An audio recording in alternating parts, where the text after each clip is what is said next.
नमस्कार फ्रेंड, आज के इस नए वीडियो में जानेंगे संस्कृत मोस्ट वीवीआई वायरल प्रश्न के बारे में। सो फ्रेंड, इस वीडियो को शुरू से लास्ट तक ज़रूर देखिएगा। तो चलिए बिना देरी के हुए शुरू करते हैं आज की ये वीडियो।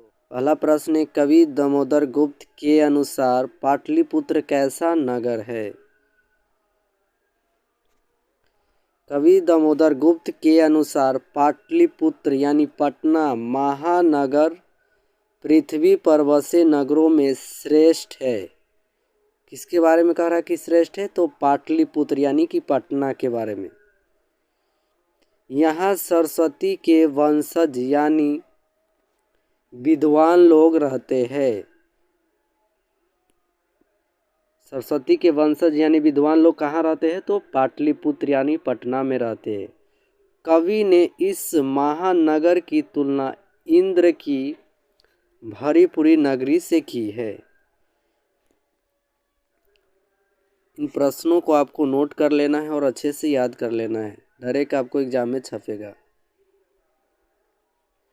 दूसरा प्रश्न है, आलसी पुरुषों को आग से किसने निकाला? जब चार आलसी पुरुष, कितने आलसी पुरुष थे? तो चार, आग लगने पर भी घर से नहीं भागे, तब एक योगी पुरुष ने आकर उन्हें केसों को पकड़कर उन्हें ढकेलते हुए बाहर किया। इस प्रकार आलसी पुरुष आग से बचे।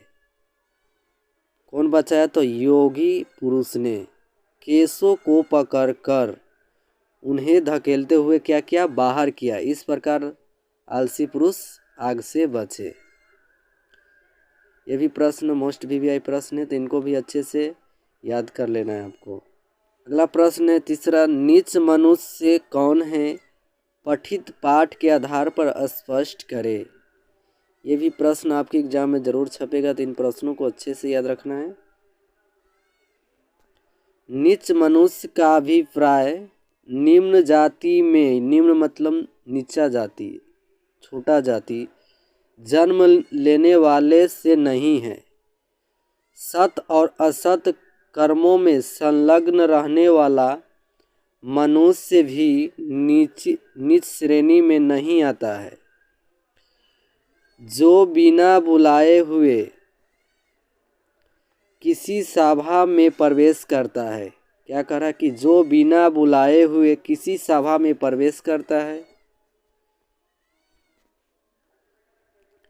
बिना पूछे बहुत बोलता है, नहीं विश्वास करने पर भी बहुत विश्वास करता है, ऐसा पुरुष ही नीच श्रेणी में आता है। समझ में आ गया होगा आपको कि नीच मनुष्य कौन होता है। सत्य असत्य बोल रहे इससे नहीं है। जो बिना बुलाए हुए, बिना पूछे हुए बहुत बोलता है, नहीं बस विश्वास करने पर भी वह विश्वास कर लेता, वो क्या होते हैं? नीच श्रेणी में आते हैं। अगला प्रश्न, उन्नति की इच्छा रखने वाले मनुष्य को क्या करना चाहिए? उन्नति मीन्स प्रोग्रेस, यानी आगे बढ़ने वाले मनुष्य को क्या करना चाहिए? उन्नति की इच्छा रखने वाले मनुष्य को निद्रा यानी अधिक सोना तथा तंद्रा ऊंघाना को त्याग देना चाहिए। इतना ही नहीं, भय, क्रोध, आलस्य और काम को टालने की आदत को भी सदा के लिए छोड़ देना चाहिए। काम को टालने की आदत को सदा यानी हमेशा के लिए क्या है? छोड़ देना चाहिए।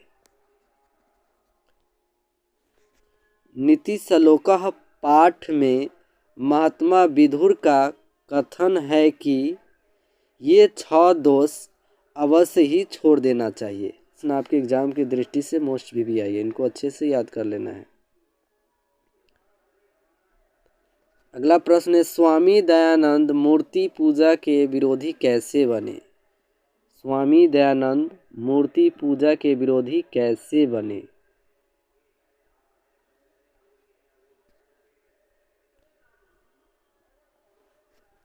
स्वामी दयानंद के माता पिता भगवान शिव के उपासक थे। किसके उपासक थे? तो भगवान शिव के उपासक थे स्वामी दयानंद के माता पिता।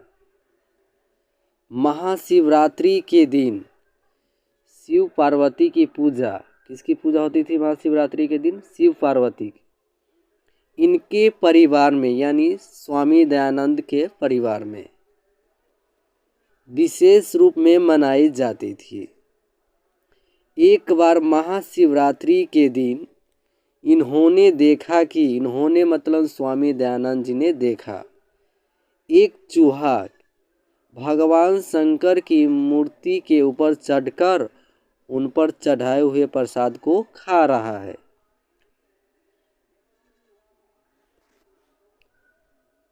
भगवान शंकर की मूर्ति के ऊपर चढ़ाए हुए प्रसाद को कौन खा रहा था? तो चूहा खा रहा था। तो क्या हुआ कि स्वामी दयानंद जी ने देख लिया। इससे उन्हें विश्वास हो गया कि मूर्ति में भगवान नहीं होते हैं। किसको विश्वास हो गया? स्वामी दयानंद जी को विश्वास हो गया कि मूर्ति में भगवान होते नहीं हैं। इस प्रकार वे मूर्ति पूजा के विरोधी हो गए। अब से पूछागा ऑब्जेक्टिव में कि मूर्ति पूजा के विरोधी कौन हो गए? तो स्वामी दयानंद जी हो गए। क्यों हो गए? क्योंकि उन्होंने देखा कि भगवान शंकर की मूर्ति पर चढ़ाए हुए प्रसाद को चूहा खा रहा है।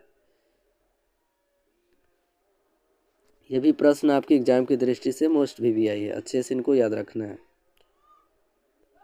अगला प्रश्न है, कर्मवीर कथा पाठ से हमें क्या शिक्षा मिलती है? कर्मवीर कथा पाठ से हमें शिक्षा मिलती है कि गांव में रहने वाले दलित एवं निर्धन छात्र भी मेहनत के बल पर, किसके बल पर? मेहनत के बल पर। ये मायने नहीं रखता कि आप धनी हैं या गरीब है, मायने ये रखता है कि आप कितने मेहनती है। मेहनत के बल पर सर्वोच्च शिखर पर पहुंच सकते हैं। सर्वोच्च शिखर मतलब जो आप चाहिए वो कर सकते हैं। किसके बदौलत? तो मेहनत के बदौलत। लगन, उत्साह और धैर्य से मनुष्य किसी भी कठिनाई पर विजय प्राप्त कर सकता है। अगला प्रश्न है, पथिक वृद्ध बाघ की बातों में क्यों आ गया? ये व्याघ्रपति कथा से लिया गया प्रश्न है। यह भी प्रश्न मोस्ट बीबीआई है। पथिक ने सोने के कंगन की बात सुनकर, कौन? तो पथिक सोचा कि ऐसा भाग्य से ही मिलता है। कौन सोचा? तो पथिक ने सोचा। किंतु जिस कार्य में खतरा हो उसे नहीं करना चाहिए। कि क्या हुआ?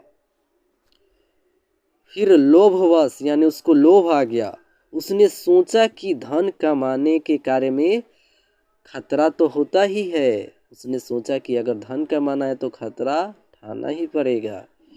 इस तरह वह लोभ से वशीभूत होकर यानी लोभ में एकदम फंस गए और क्या किया? बाघ की बातों में आ गया। सो फ्रेंड, ये थे कुछ महत्वपूर्ण सब्जेक्टिव प्रश्न जो आपके एग्जाम में डायरेक्ट पूछा जाएगा। तो इस वीडियो को शुरू से लास्ट तक ज़रूर देखिएगा और अच्छा लगे तो प्यारा सा कमेंट ज़रूर कीजिएगा। धन्यवाद फ्रेंड।